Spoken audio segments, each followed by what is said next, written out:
Today we're taking a look at the Daisen again. This is going to be your Dockyard ship for the patch, and even though I did a first impressions, I've played it a lot more, and I have some more thoughts on whether this ship is worth it, what it does well, and why I think it's pretty mediocre, honestly. That is the big issue with the Daisen.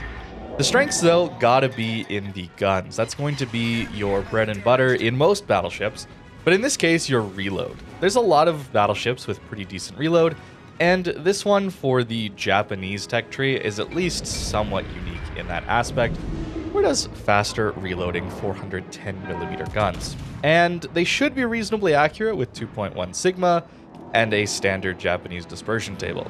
So against cruisers, sometimes you are going to do some really good damage. I have a few games here to show, and maybe that will help you decide if you think this ship is worth it or not. I'm going to be showing some of the really good stuff and the not so good stuff, which is gotta be the HP pool and how squishy this ship really is. I'm going to take a ton of damage here, and I think it's really easy to do this in a Daisen. It's a horrible position to be in. Stuck bow in like this is not what you want to be when your ship is this squishy and the enemy team is pretty much all able to hit us. The problem, though, is our speed, and yes, that is a massive strength, but it can lead you into some very troubled areas of the map a little bit too quickly. I think that could be an issue if you do end up getting the Daisen, is that you push in a little bit too aggressively, a little too quick, and then there's no getting out of that. And that certainly happened this game. We did manage to live just a little bit longer, though, and actually we do manage to take out this submarine. The ASWs are pretty strong. They do a decent amount of damage if you're able to land them on target. So that is nice. You don't have any nerfed anti-submarine warfare here, which is awesome. But the big issue here has to be the guns as well. Even though that is your strength, well, Japanese dispersion can be a bit of an issue at times. 3 hits out of 8 for 9,000 damage into a broadside Kurfürst. Not what we want to see.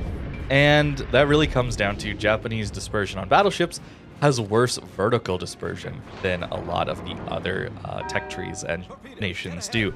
Even though it's an accurate ship with good Sigma, the fast shell velocity also contributes to that somewhat poorer dispersion. It's okay. It's hard to rely on, though, especially at closer ranges. I don't think you're going to find throughout this video. I'm going to have some very good damaging salvos, but equally, I'm going to have some very frustrating salvos. So if you're someone who's looking for a consistent battleship, and you think to yourself, well, this is a Japanese battleship. They're accurate. Yamato is pretty consistent. Satsuma is insanely consistent, especially with that combat instructions. I don't think this is necessarily it. We do much less damage to the broadside Ruprecht than he does back to us, even though we're much more angled. And Ruprecht isn't even known for having good guns, is it? It's disappointing. It's definitely disappointing on the guns front of it most of the time. When you're hitting citadels, it can be decent. This game, obviously, I got myself in a little bit too deep, and we do end up going down here. So beware of that with the speed. You're going to be relegated to the backline then, and that can also maybe work. Maybe you're thinking this ship is going to be a great kiting ship, a ship that is going to do awesome work when the enemy's pushing into you on a flank. Well, the problem is here we're missing out on overmatch. That's a really key, important factor that makes the Yamato so strong and other Japanese battleships so strong at their tiers. Nagato certainly comes to mind as well as having some pretty insane overmatch for its tier. That allows you to do really good damage into angled ships. Poor vertical dispersion is not nearly as big of an issue when people are angled like this. If we have bad vertical dispersion, oh well, we're just hitting the length of the ship anyway, so it's not too big a deal. And with overmatch, we would be doing good damage. However, we're not in this case, and we could be swapping over to the HE, but then a battleship or a cruiser pops up broadside, and we have HE. That's why I tend to not want to switch over to it very often, but maybe in this case it would have been a little bit better.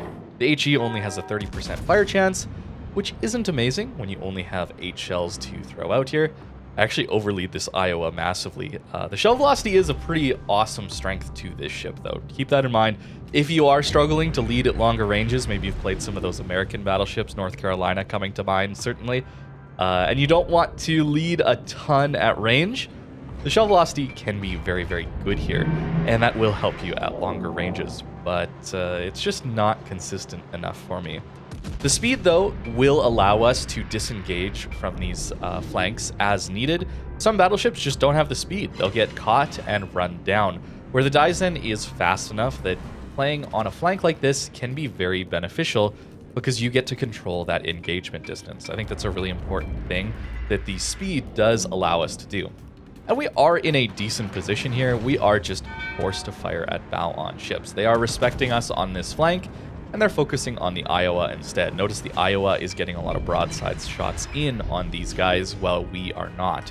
So even though we're not doing a ton here, we are providing a good, decent value to our team. And we really haven't lost all that much HP so far, thanks to being angled and these guys not being able to overmatch us. In that first video this week, you definitely saw the Hanover take a massive chunk out of us, even well angled. As soon as you find something that overmatches 32 millimeters of armor, you're not going to have a good time. But at least here, we're doing okay, even though we don't manage to take out that Iwami. Yeah, 34,000 damage on 23 hits is not exactly the best result from a battleship.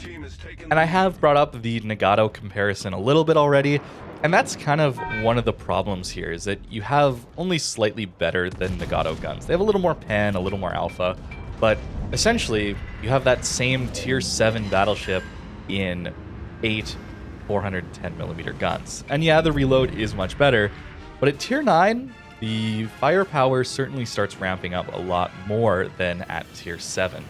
So to me, it feels a little bit underpowered when it comes to its guns a lot of the time, and on the armor front of things. I find myself dying relatively quickly if I get into some of those bad positions. And if you miss angle even slightly, you will be taking a lot of damage as well, because this ship is not very well protected when it comes to the Citadel. And that can make it a little bit difficult to fire all of your torpedoes. You saw the angles there a little bit earlier. Think of it a lot like an Atago, where you do have decent angles forward and back, but you can't fire both launchers at the same angle. One of them points a little bit backwards, one of them points a little bit forwards. And while the torps do really, really good damage, they are a little bit hard to hit. There's Musashi hitting us for half our health, by the way. A very squishy broadside on this ship, certainly. So I've been pretty negative on this ship so far, and maybe the real problem with this ship is that it doesn't really do much new. I think that might be the reason I'm not all that interested here, and I maybe am over-critiquing this ship and its abilities. It just feels like another tier 9 long-range battleship with not a lot different coming to the table here. It feels a lot like a worse Iowa in that it's also fast and has worse armor than the Iowa. I would say it has worse dispersion than the Iowa a lot of the time. I don't know. It just feels like a ship I've already played, but slightly worse.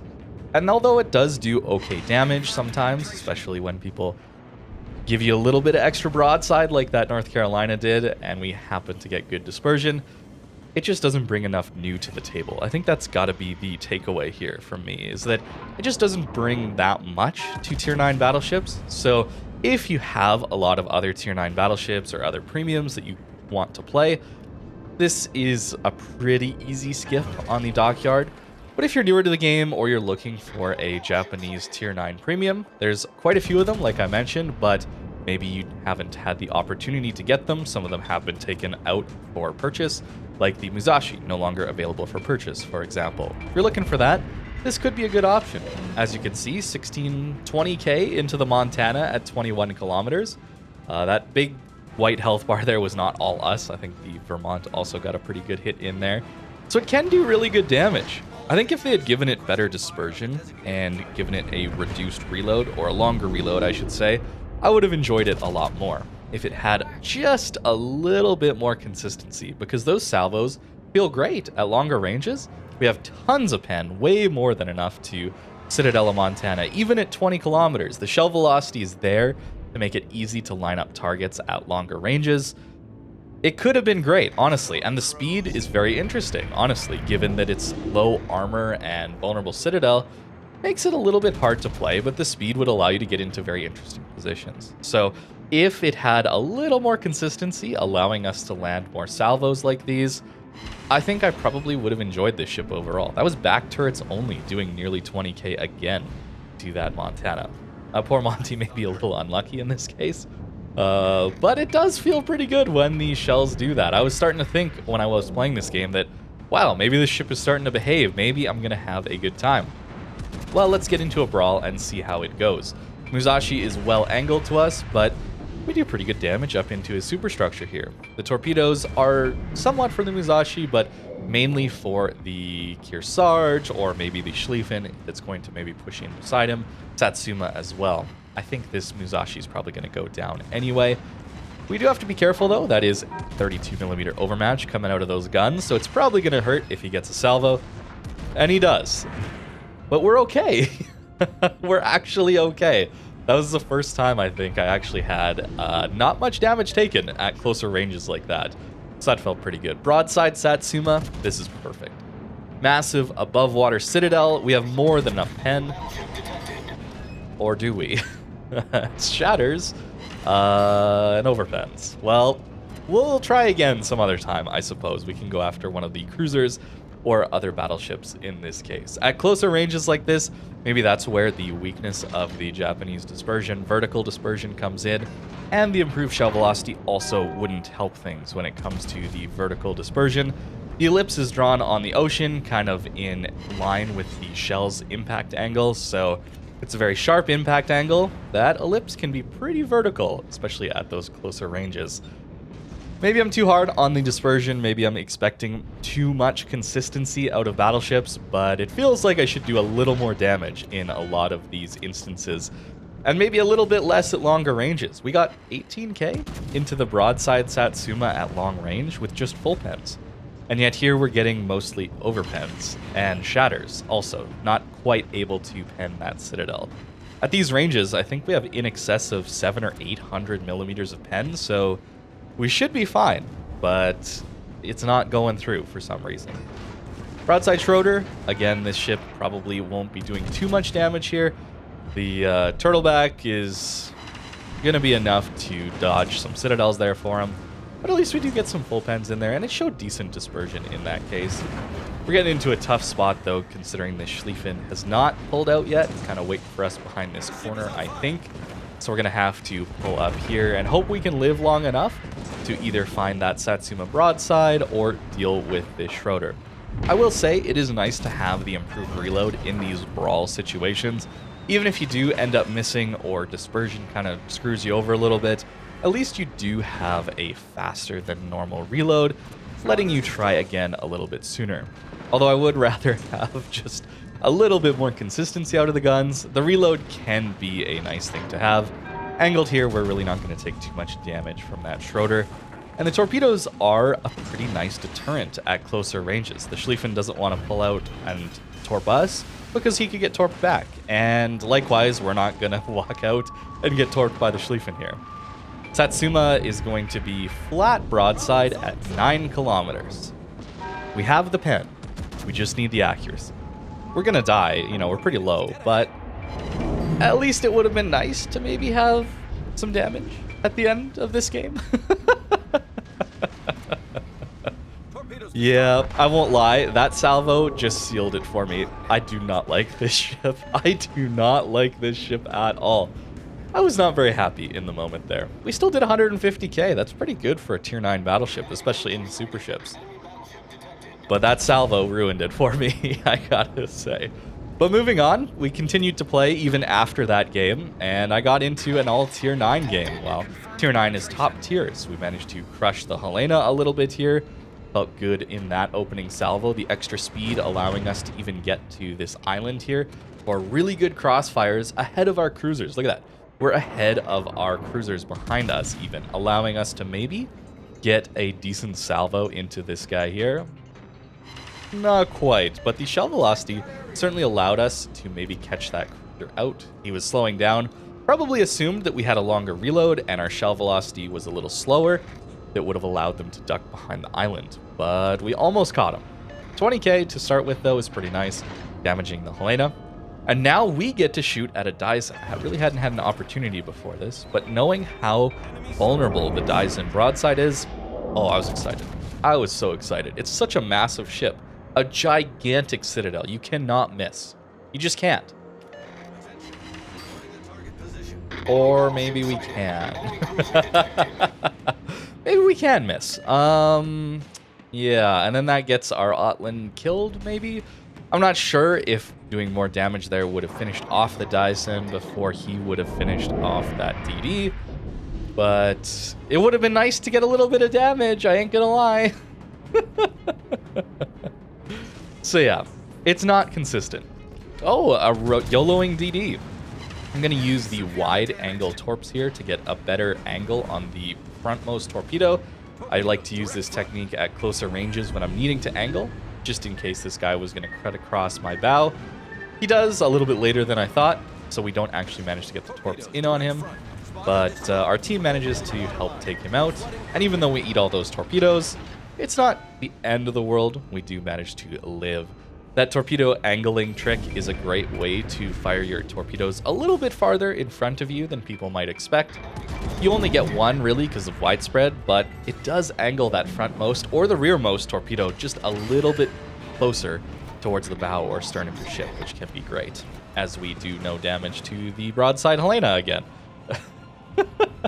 Well, we do damage, but 3 overpens and a full pen on a stationary Helena at 11 kilometers. Come on. Come on. That should be more. That gotta be more. Am I just insane? Am I insane here for expecting more out of a battleship than this? Is that crazy to really expect a little bit more? Maybe it is. You guys can make up your own mind on this ship, but I am not a fan at all of this thing. It just feels a little bit too weak to me. It just doesn't quite have the punishing salvos, and while it does have the better reload, I just don't find myself really wanting more reload. I want more punishing salvos. I want to feel like the guns are consistent. 4 kilometers from a Bismarck here, and we do 15k into his broadside, 4 overpens. There, we're gonna use, oh, I didn't quite get it, but we're gonna use that trick again. Again, angling that torpedo a little bit forward can be very good. This time, hey, our armor did work again at closer ranges, which is nice. Although Bismarck doesn't have very much overmatch, so that is to be expected.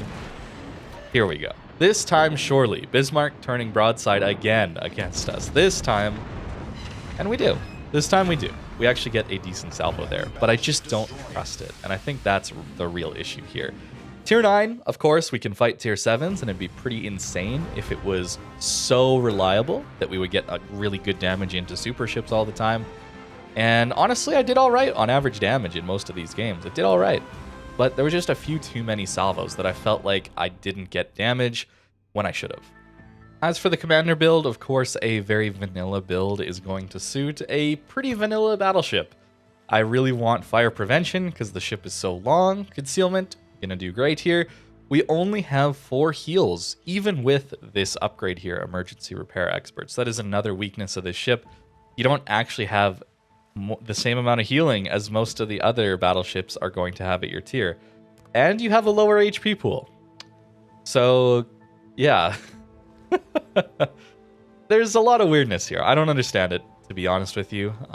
But a pretty standard build here. I even am going to take Gunfeeder just for that one-off chance. I am going to swap over to the HE. I really love the new Gunfeeder ammo switching mechanics. And there's not a lot of one-pointers that I really enjoy using otherwise. Main battery mod 3, of course, trying to up that reload as much as we possibly can.